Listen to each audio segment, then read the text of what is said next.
이 성경책에 기록되지 않았습니다만 주님께서는 제자들 목전에서 많은 다른 이적들로 행하셨습니다. 요한복음 21장 마지막 절에 보면은 예수께서 행하신 일이 이외에도 많으니 만일 낱낱이 기록된다면 이 세상이라도 이 기록된 책을 두기에 부족할 줄 아노라 라고 사도 요한이 또 부가적으로 설명을 했습니다. 저는 이 성경 구절이 절대 과장된 표현이 아니라고 생각을 합니다. 찬송가 304장에 보면은 그 크신 하나님의 사랑이라는 찬송가의 이 3절에 보면은 이러한 가사가 있습니다. 하늘을 두루마리 삼고 바다를 먹물 삼아도 그 크신 하나님의 사랑 다 기록할 수 없겠네. 하나님의 크신 사랑 그 어찌 다 쓸까? 저 하늘 높이 쌓아도 채우지 못하리. 하나님 크신 사랑 청량다 못하네. 영원히 변치 않는 사랑 성도여 찬양하세. 찬송가의 가사가 과장되게 허구맹랑하게 보태가지고 지은 것이라고 절대 생각지 않습니다. 오히려 이것보다 더 했으면 더 했지. 이 표현은 정말 최소한의 표현인 것입니다. 하늘을 두루마리 삼고 바다를 먹물 삼아도 하나님의 사랑을 다 표현할 수 없을 것입니다. 바닷물이 모자라고 하늘이 모자랐으면 모자랐지 하나님의 그 사랑을 어떻게 다 표현을 합니까? 그리고 하늘에 있는 별들의 숫자를 우주의 천문학자들이 대략 계산을 한다면, 추정을 한다면 우리 지구상에 있는 모래알 숫자가 도대체 얼마나 되겠습니까? 우리 지구상에 있는 모래알 입자를 갖다가 다 합해가지고 그것을 곱하기를 갖다가 8번 하면은 우주에 있는 우리가 보는 그 우주의 별들을 그렇게 숫자를 추산을 합니다. 우리 눈으로는 맨눈으로는 잘 안 보이죠. 그러나 망원경이나 이런 것을 보면은 우리 시야에 보이지 않는 수많은 별들이 있습니다. 정말 표현할 수 없을 정도로 신비하고 놀랍고 그러한 수많은 우주들이 있습니다. 그래서 이 우주 속에 있는 이 별들의 숫자를 지구상에 존재하는 해변가의 모래 숫자에 그렇게 보다 훨씬 많은 곱하기로 하면은 대충 그렇지 않을까라고 추측을 합니다. 그런데 이 수많은 우주 속에 있는 수많은 셀 수 없는 모든 별들 속에 하나님의 사랑을 기록한 책들을 쌓아 놓는다고 하여도 그 공간은 모자랄 것입니다, 여러분. 이 말씀에 동의를 하십니까? 이 우주를 다 채워도 아마 하나님의 이 역사와 사랑의 그런 기록은 다 쌓을 수 없을 것입니다. 왜냐하면 이 우주도 하나님께서 만드셨기 때문인 것입니다. 어떻게 하나님의 그 신비한 능력과 놀라운 은혜를 어떻게 표현을 하겠냐 이 말입니다. 그러니까 우리가 가지고 있는 이 성경책은 주님에 관해서 만약에 이렇게 다 기록을 낱낱하게 다 기록을 했다면은 우리는 읽을 수도 없습니다. 다 읽지도 못하고 그냥 죽을 것입니다. 그러면은 이 성경에서 말하는 핵심된 의미가 무엇인지도 모를 것입니다. 막 읽다가 그냥 죽을 것입니다. 뜻이 무엇인지도 핵심이 뭔지도 알지도 못한데 어떻게 다 읽습니까? 그 주님의 광대하심을 어떻게 인간의 언어로 설명할 수 있겠으며 주님의 그 위대하심을 어떻게 다 표현할 수 있으며 그 주님의 영원하심을 어떻게 우리가 살아가는 제한된 세월 속에서 다 표현할 수 있겠습니까? 우리의 입이 만개가 되어도 주님이 주신 은총을 다 찬송하지 못할 것입니다. 지구상에는 60억 인구들을 한꺼번에 다 모아서 찬양을 해도 주님의 그 영광을 다 표현할 수가 없을 것입니다. 그리고 60억 사람들이 한꺼번에 다 그것도 영원토록 찬양만 하여도 주께서 이루신 그 위대한 은혜를 다 표현할 수 없을 것입니다.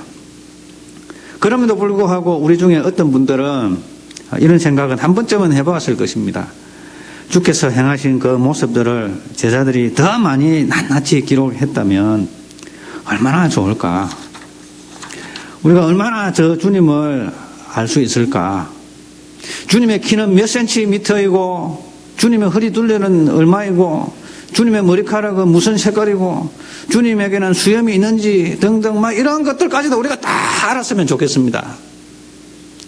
그리고 어머니 마리아와 어떻게 다시 만났는지, 부활하고 난 다음에 어떻게 형제들을 다시 만났는지 막 이러한 것들을 세세하게 다 기록해 놨다면 얼마나 좋았을까라고 우리가 생각을 해보게 되어집니다.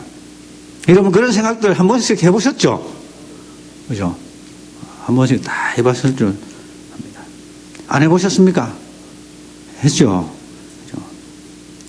그런데 성령의 감동으로 요한복음을 기록한 제자들이 저자인 사도 요한이 언급했듯이 이 책은 구원 얻기 위해서 필요한 핵심된 지식만을 선별하여 기록한 책입니다. 여러분.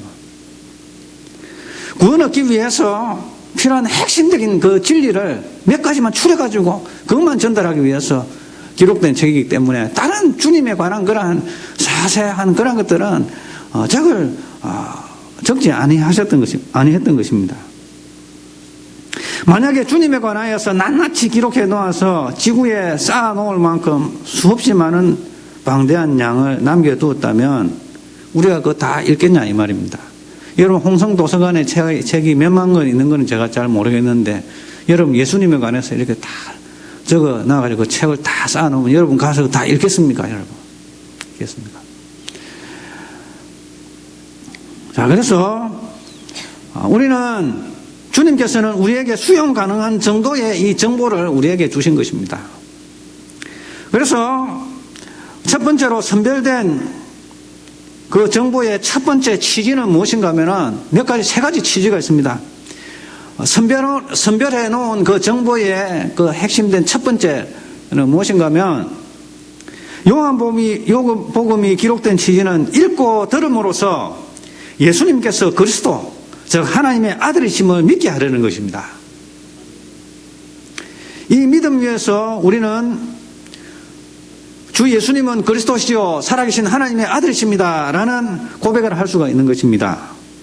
성경은 66권의 책으로 구성이 되어 있는데 이 성경이 쓰여진 목적은 읽고 듣는 이로 하여금 예수께서 우리를 위해서 십자가에 피 흘려 죽으실 대속자 그리스도 즉 이 땅에 오신 하나님 즉 하나님의 아들이라는 사실을 믿게 하려는 것입니다. 그래서 이 성경은 주는 그리스도시요 예수님은 그리스도시요 이 땅에 오시기로 하신 메시아시요 그리고 그분은 바로 하나님이시다. 살아계신 하나님의 아들이시다 라는 것을 믿게 하라는 것입니다. 우리를 창조하신 창조주께서 우리가 사단 마귀에게 속아가지고 하나님을 반역하여 하나님이 되려고 했던 그 죄에 빠져서 지옥 형벌 받을 수밖에 없었는데 바로 이 땅에 주님께서 육신을 입고 오셔서 대신 피 흘려 죽으심으로 말미암아 우리가 당해야 할 그 지옥 형벌을 우리 주님께서 대신 십자가에서 죽으심으로 가져가신 것입니다.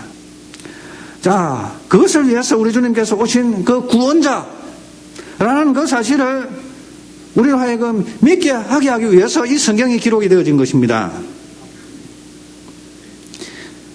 그 안에서 너희도 진리의 말씀 곧 너희의 구원의 복음을 듣고 그 안에서 또한 믿어 약속의 성령으로 인치심을 받았으니 라고 기록이 되어 있습니다. 진리의 말씀을 듣고 믿어서 읽고 듣고 믿어서 바로 예수님은 그리스도시요 하나님의 아들이시다 라는 사실을 우리로 하여금 믿게 하려는 것이었습니다.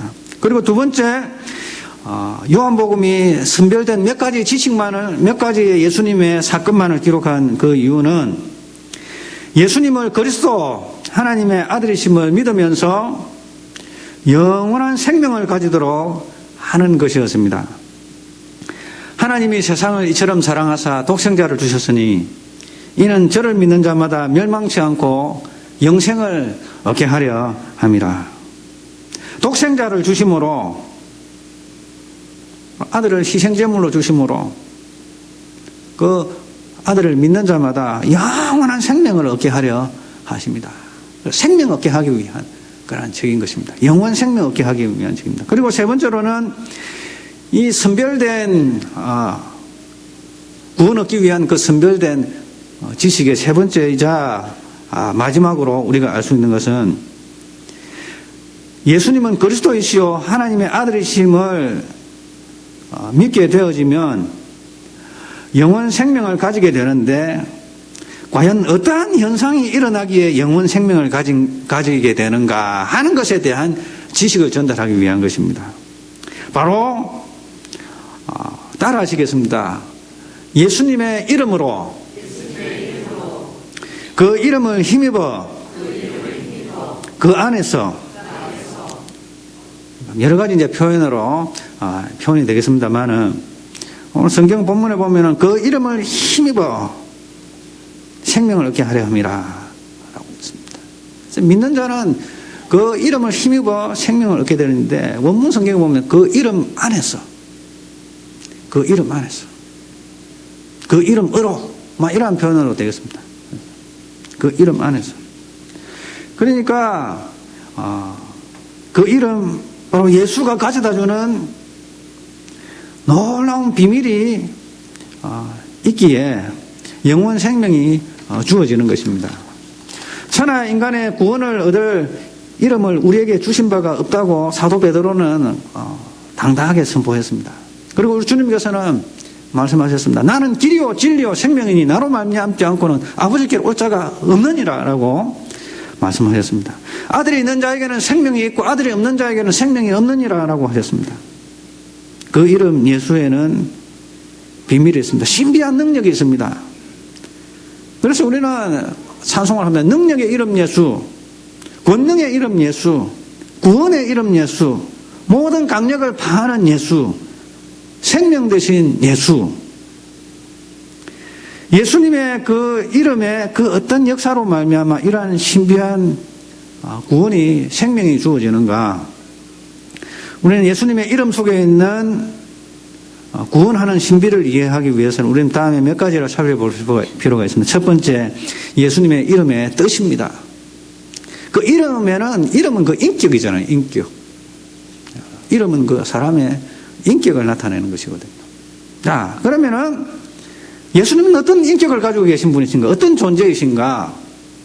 마태복음 1장 21절, 아들을 낳으리니 그 이름을 예수라 하라. 이는 그가 자기 백성을 그들의 죄에서 구원할 자이심이라 라고 하는 것입니다.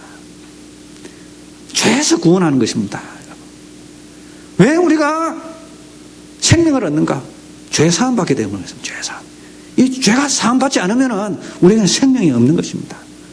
죄 사함 받지 않으면 우리는 여전히 지옥 권세 아래 떨어져 있는 것입니다. 그래서 우리는 이 죄 문제를 해결해야 되는데 어떻게 해결합니까, 여러분? 그러면 해결할 방도가 있습니까? 예수는 왜 해결할 방도가 있습니까? 천하 인간의 어떤 사람이라도 그 구원을 얻을 만한 그러한 구원을 줄 수 있는 사람이 아무도 없는 것입니다. 오직 예수님.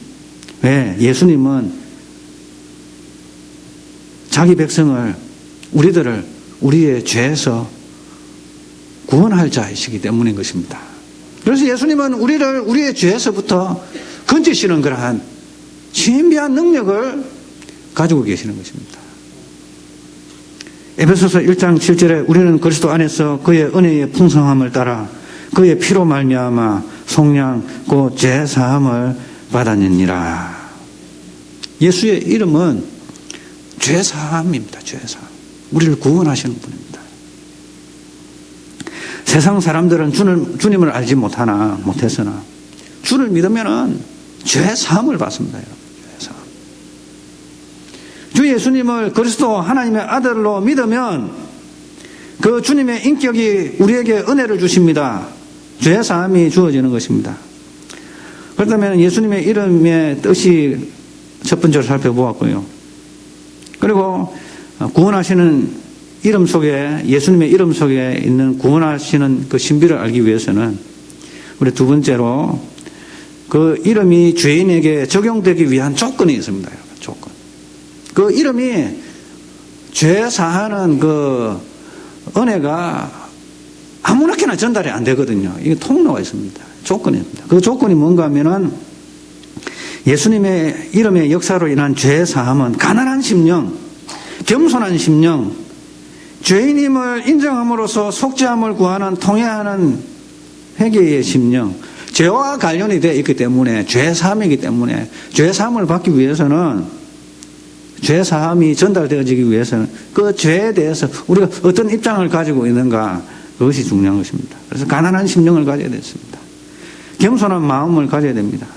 죄인임을 인정하고 속죄함을 간절히 구하는 통회하는 심령을 가져야 하는 것입니다. 그리고 구원받은 십자가상에서 예수님과 함께 못 박혀 있는 그 구원받은 강도의 심정을 가져야 합니다. 주님, 당신의 나라에 임할 때에 나를 기억하소서. 우리 주님께서 말씀하십니다. 내가 오늘 나와 함께 낙원에 있으리라 라고 말씀하셨던 것입니다. 주님의 은혜가 아니면 도무지 살아갈 수 없는, 힘이 없는 존재임을 고백하는 자에게 이 죄 사함의 이 신비가, 예수님의 이름에 이 신비가 전달이 되어지는 것입니다. 그래서 생명이 임하는 것입니다. 영원한 생명이 임하는 것입니다. 주님의 생명이 임하는 것입니다. 그리고 세 번째로는 그 이름이 적용되게 되면 결과가 있습니다. 적용되면 어떠한 결과가 일어나는가 하면은 생명이 주어지는 것입니다. 죄 사함의 결과는 생명입니다. 반대로 죄 사함을 받지 못하면 여전히 사망 가운데 있습니다.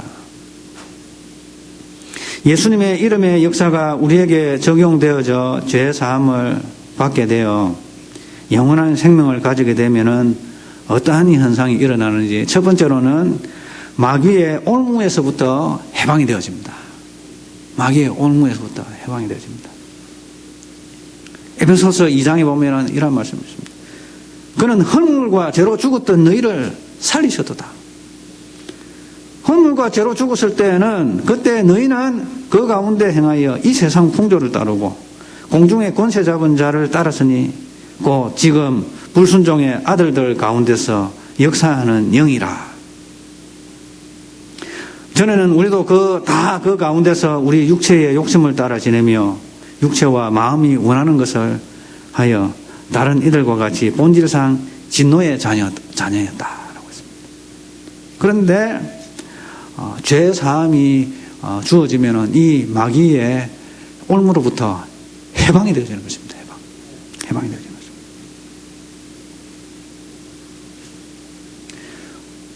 해방이 되어지고 이제 마귀의 소유가 아니라, 마귀가 그때까지는 좌지우지했던 것입니다. 그러나 죄 사함이 주어지고 생명이 주어지면은 어떠한 현상이 일어나는가 하면 마귀의 올무에서부터 일단 해방이 되어지고 나면은 주님의 소유가 되어지는 것입니다. 그러나 너희는 택하신 족속이요 왕같은 제사장이요 거룩한 나라요 그의 소유된 백성이니 이는 너희를 어두운 데서 불러내어 그의 기이한 빛에 들어가신 이에 아름다운 덕을 선전하게 하려 합니다. 그래서 우리는 거룩한 자요 그의 소유가 되어 백성인 것입니다. 성령께서 인을 치셔가지고 주님의 소유가 된 것입니다. 그러므로 너희가 전에는 백성이 아니더니 이제는 하나님의 백성이요 전에는 긍휼을 얻지 못하였더니 이제는 긍휼을 받은 자니라 라고 하신 것입니다. 그래서 마귀의 소유가 되었다가 이제는 하나님의 소유가 되었습니다. 자, 이제 마귀의 소유가 아니라 하나님의 소유가 되면은 죄의 종이 아니라 의의 종이 되어지는 것입니다. 육신의 욕심을 따라서 이제 막 이렇게 짐승처럼 양심의 가책도 없이 막 이렇게 죄를 짓고 살아가다가 이제는 우리 속에 있는 하나님의 의가 우리를 인도를 하는 것입니다. 성령께서 우리를 지도하시는 것입니다. 자, 그래서 우리는 죄를 짓지 아니할 권세가 주어졌습니다.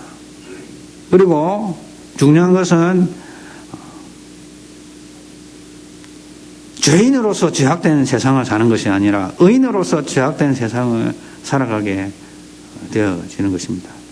죄 사함을 받기 전에는 마귀의 올무에 매였으나 죄 사함을 받고 생명을 얻은 후에는 다가오는 마귀의 계계를 대항하여 싸울 수 있는 권세가 우리에게 주어졌습니다. 끝으로 너희가 주 안에서와 그의 힘의 능력으로 강건하여지고 마귀의 관계를 능히 대적하기 위하여 하나님의 전신갑주를 입으라. 우리의 씨름은 혈과 육을 상대하는 것이 아니요 통치자들과 권세자들과 이 세상의 이 어두움의 세상 주관자들과 하늘에 있는 악의 영들을 상대함이라. 그러므로 하나님의 전신갑주를 입으라. 취하라.